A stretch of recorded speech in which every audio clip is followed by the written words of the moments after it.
For the last few decades, I have engaged daily and joyfully in a practice that has helped me reinvent my body every day by connecting with my soul.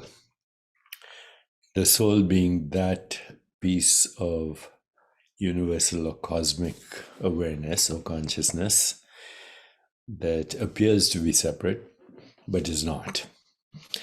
And I have outlined these practices in my book, Living in the Light, Yoga for Self-Realization.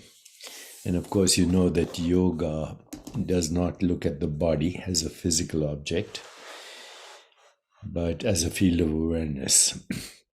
The body, of course, includes the brain and the nervous system, the cerebral cortex reflecting the conscious mind, and the autonomic nervous system reflecting the subconscious mind with overlaps.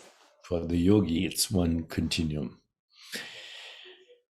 In yoga, there is no such thing as the hard problem of consciousness or the mind-brain or the mind-body problem, because the mind and the brain, the body and the universe are all seen as modifications of fundamental awareness or pure awareness, and no different, therefore.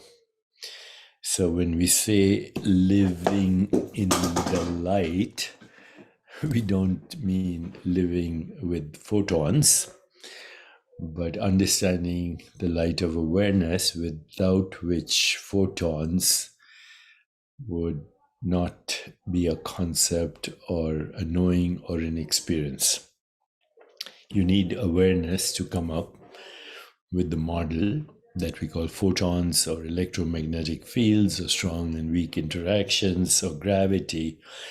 Without awareness, there is neither knowing nor conceptualization nor perception of those things that we call electrons, photons, force fields, molecules, atoms, etc., particles. So, what is the mind? It is modified awareness. In our case, human mind. Then what is brain? Modified mind. The brain is what the mind looks like as a physical object. What is the body? Also modified awareness, because brain and body don't operate separately. They're one continuum. And then what is the universe? It is the entanglement of perceptions that we call stars, galaxies, trees, rocks, animals, vegetables, all of that, minerals. It is the entanglement of all that with the physical body. In other words, the universe corresponds to the biological organism experiencing it. And that biological organism includes everything, mind, brain, body, or that we call mind, brain, and body, which are concepts of modified awareness. But they're useful concepts, because without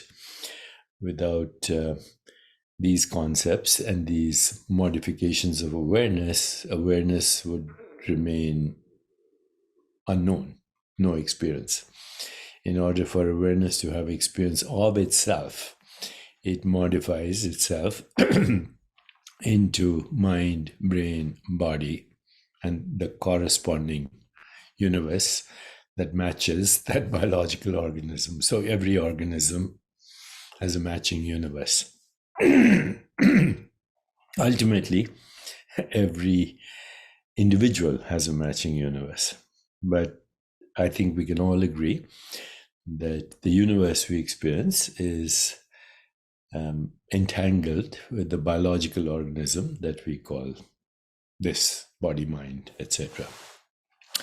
This is very useful, because when we practice yoga, the 8 limbs of yoga, and I'll repeat them: yama, social intelligence; niyama, emotional intelligence; yoga asana, body intelligence; pranayam, breath intelligence; pratyahara, interoceptive intelligence; and dharana, focused intelligence; dhyan, meditative intelligence; and samadhi, transcendental intelligence.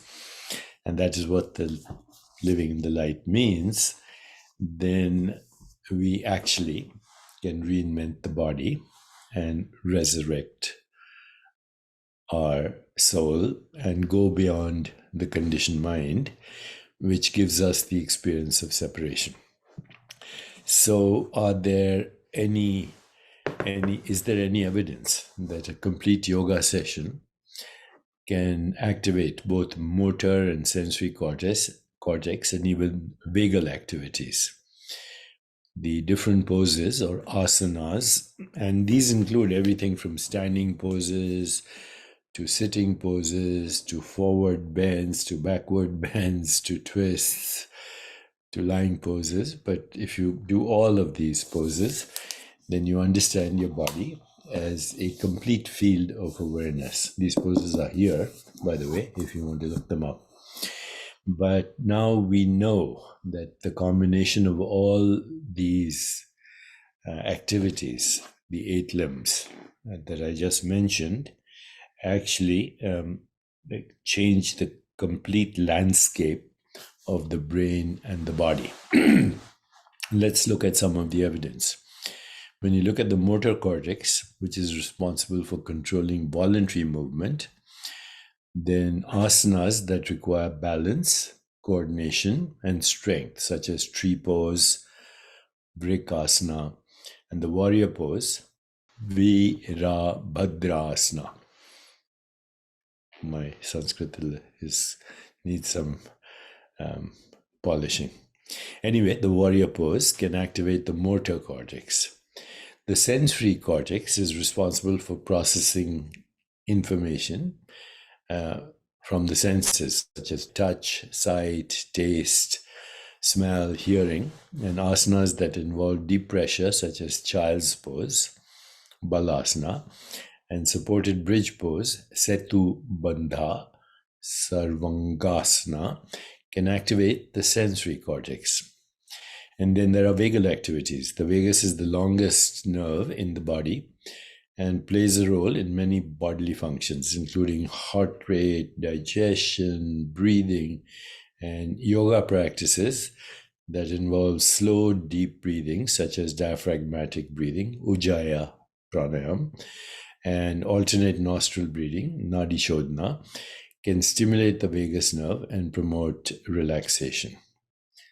Yoga can also help to rewire the brain and autonomic nervous system. The brain is constantly changing and adapting, and yoga can help to create new neural pathways and strengthen existing ones. And this can lead to a number of benefits, including improved mood, decreased stress, better sleep. There are some other things that happen in the autonomic nervous system as a result of the practice of yoga. GABA, G-A-B-A, gamma-aminobutyric acid, is a neurotransmitter that plays a role in relaxation and sleep. You can help to increase GABA production, which can lead to a calming effect on the body and mind.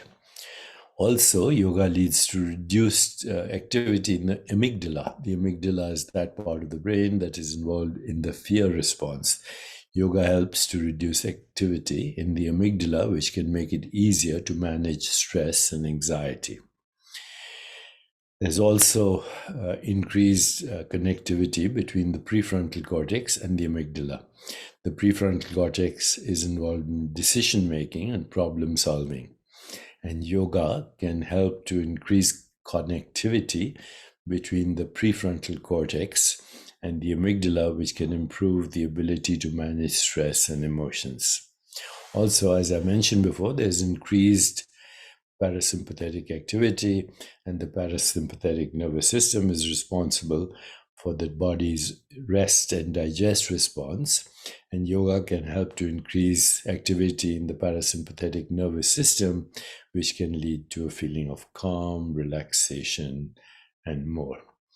Overall, people who practice yoga find a number of beneficial effects on the brain and the autonomic nervous system. And by stimulating different parts of the brain and nervous system, yoga can help to improve mood, reduce stress, improve sleep. Okay, having said all that, I think the deeper significance of yoga is that you understand reality. You understand perceived reality, and you understand the source of reality. And you understand literally what the yogis meant when they said, meditate on your body as the universe and having the nature of awareness. We conceptualize the body as a physical object, but it is actually a field of awareness, and awareness knows itself by fluctuating as sensations, sense perceptions, images, feelings, thoughts, which then we conceptualize as mind, body, and species-specific universe.